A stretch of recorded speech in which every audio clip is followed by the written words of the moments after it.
Magana game da wannan jaruma ta yi matuƙar bawa wannan malami wato Bello Yabo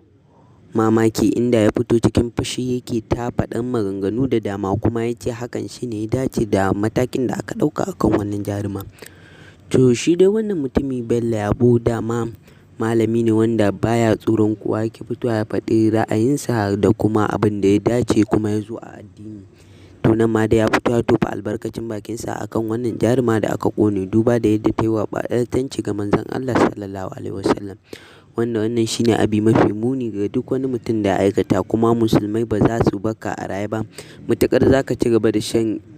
iskar doron duniya, kuma wanda hakan ne zai sa a ci gaba da ɗaukan musulunci da muhimmanci. To wannan dai ta fito ta yi ɓatanci ga Manzon Allah, hakan ne sa matasa ba su ƙasa a gwiwa ba, masu karatu a kwalejin Shehu Shagari da ke garin Sokoto, inda suka yi ƙoƙarin suka ga sun kai wannan suka ga sun kai ta har lahira. Kuma wanda hakan ne wai ake tunanin cewa zai kawo rigima, yadda wannan ta kasance a wata yanki na wannan ƙasa ba a kudanci ba.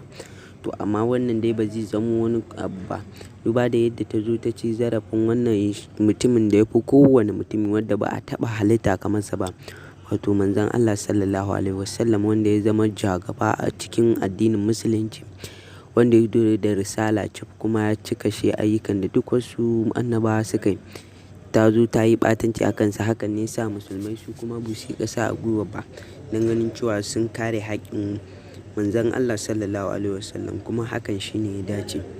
To masu sauraro, ku ci gaba da bin mu a cikin wannan channel ta Arewa ta Hausa News, wadda ko da yaushe take ƙoƙarin ta kawo maka bidiyoyi da ɗumi-ɗumin su,